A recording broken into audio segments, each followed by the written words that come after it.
പൃഥ്വിരാജിനെ നായകനാക്കി നിസാം ബഷീർ സംവിധാനം ചെയ്ത ഐ നോബഡി ചിത്രത്തിന്റെ 6 ദിവസത്തെ world wide box office collection report ഇപ്പോൾ പുറത്തു വന്നിരിക്കുകയാണ്. ചിത്രം 6 ദിവസം കൊണ്ട് വേൾഡ് വൈഡ് 13,50,00,000 രൂപയാണ് നേടിയത്.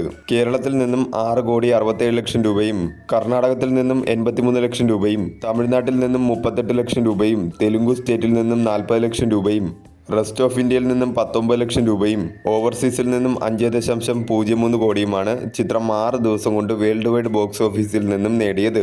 ഒരു മിക്സഡായിട്ടുള്ള റെസ്പോൺസാണ് ചിത്രത്തിന് കേരള ബോക്സ് ഓഫീസിൽ നിന്നും ലഭിച്ചത്.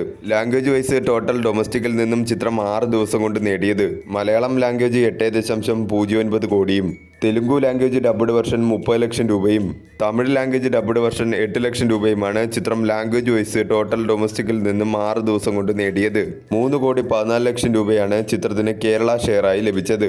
6,38,00,000 രൂപയാണ് ചിത്രത്തിന് വേൾഡ് വൈഡ് ഷെയറായി ലഭിച്ചത്. 40 കോടിക്ക് മുകളിൽ ചിത്രത്തിന് വേൾഡ് വൈഡ് കളക്ഷൻ കിട്ടിയാൽ മാത്രമേ ചിത്രത്തിന് ഒരു ഹിറ്റ് ടാഗെങ്കിലും ലഭിക്കുകയുള്ളൂ. നിലവിലെ ബോക്സ് ഓഫീസ് സാഹചര്യത്തിൽ ചിത്രത്തിന് ഓരോ ദിവസവും കളക്ഷനിൽ നല്ല രീതിയിലുള്ള ഒരു കുറവാണ് രേഖപ്പെടുത്താനായി സാധിക്കുന്നത്. വരും ദിവസങ്ങളിൽ നല്ല രീതിയിലുള്ള കളക്ഷൻ തന്നെ കിട്ടും എന്ന് തന്നെയാണ് പ്രതീക്ഷിക്കുന്നത്.